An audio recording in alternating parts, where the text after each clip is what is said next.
राकेश, आप देख रहे हैं हमारा YouTube चैनल। जैसा कि आप जानते हैं, हम खबर वो दिखाते हैं जो बहुजन समाज के लिए बहुत जरूरी है।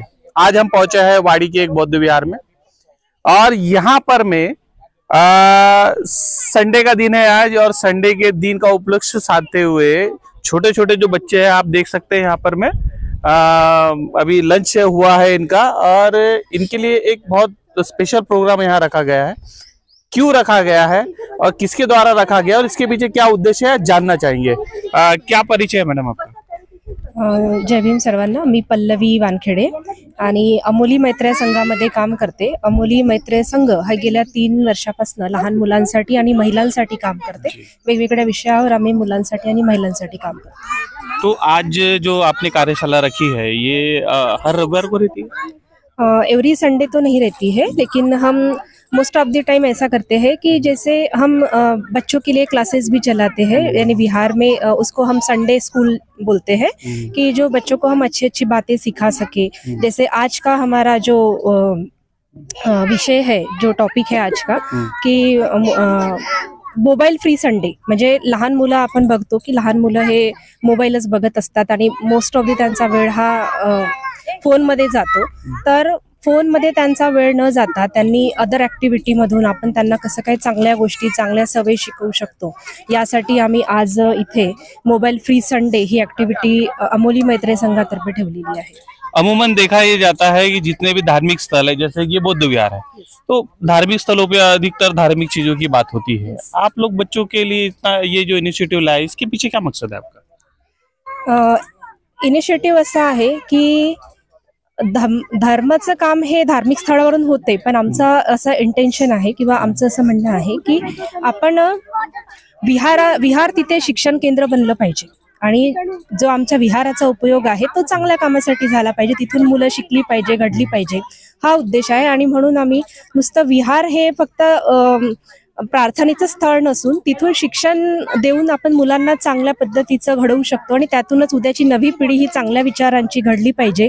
आणि सोबतच त्यांना धम्म जो आहे, म्हणजे बुद्धांचा धम्म हा जगामध्ये असा आहे की आचरणासारखा आहे आणि सर्व मानव जातीला समान लेखणारा, समता देणारा हा बुद्धाचा धम्म आहे. त्याची बीज ही बालवयामध्येच मुलांच्या मनामध्ये रुजली पाहिजे, हा एक उद्देश आहे. म्हणूनच आम्ही विहार तिथे शिक्षण केंद्र हा उद्देश घेऊनच विहारामधून याची सुरुवात करतो की आने वाले समय में किस तरह से आप इस कार्य को आगे बढ़ाएंगे, तो कुछ रूपरेखा अगर होगी तो बताइए हमारे दर्शकों को। रूपरेखा ऐसी है कि हमको इसी यानी महिलाओं की इस पे भी मैंने जैसे बताया हम काम करते हैं और बच्चों के लिए भी.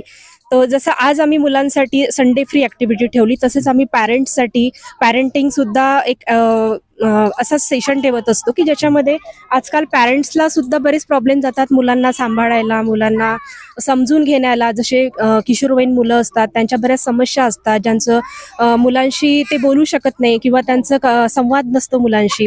मग हा मुलांशी संवाद साधला कसा गेला पाहिजे, त्यांच्या मनातील प्रश्न कसे सोडवले गेले पाहिजे, यासाठी आम्ही पॅरेंटिंग सुद्धा ठेवत असतो. त्यानंतर अमोली मैत्रे संघ विहारामधून म्हणजे मी याच्या आधी पण सांगितलं की आम्ही संडे क्लासेस चालवतो.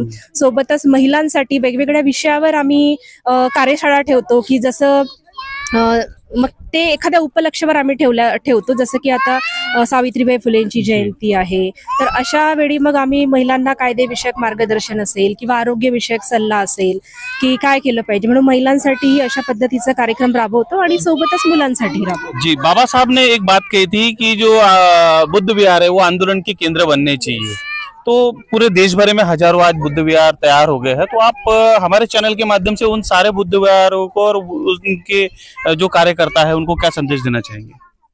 हम सारे बुद्ध विहारों को यही संदेश देना चाहेंगे कि बुद्ध विहार को सिर्फ प्रार्थना का केंद्र ना बनाए, तो वहाँ पे शिक्षा जो है वो भी ये समाजातील, म्हणजे मेरी हिंदी इतनी अच्छी नहीं है तो मैं मराठी थोड़ा ये करूंगी.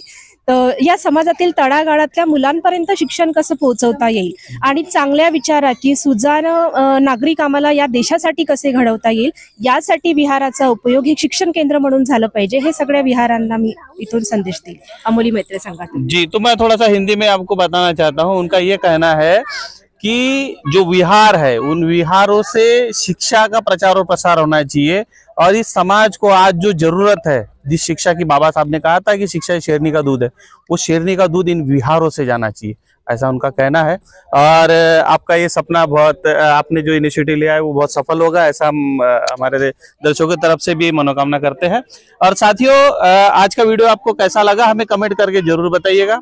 साथ ही इस तरह का जो इनिशिएटिव है वो इस देश के हर बुद्ध विहार में लेना चाहिए, बच्चों को लेकर, साथ में महिलाओं को लेकर, यहाँ तक कि इस देश के SC/ST माइनॉरिटी के सारे जो लोग हैं, OBC के जो लोग हैं, उन लोगों का भी काउंसलिंग इस तरह के विहारों से होना चाहिए. और इस देश में बाबा साहब ने कहा था कि मैं इस देश को एक दिन बौद्धमय करके रहूंगा, तो वो सपना कहीं ना कहीं इस तरह से इस तरह के जो उपक्रम किए जाते हैं उसके माध्यम से ही हो पाएगा. तो आप हमारे साथ में बने रहिए. आज का कार्यक्रम आपको कैसा लगा तो हमें कमेंट करिएगा, लाइक कीजिए, शेयर कीजिए, सब्सक्राइब कीजिए. धन्यवाद. Thank you ma'am.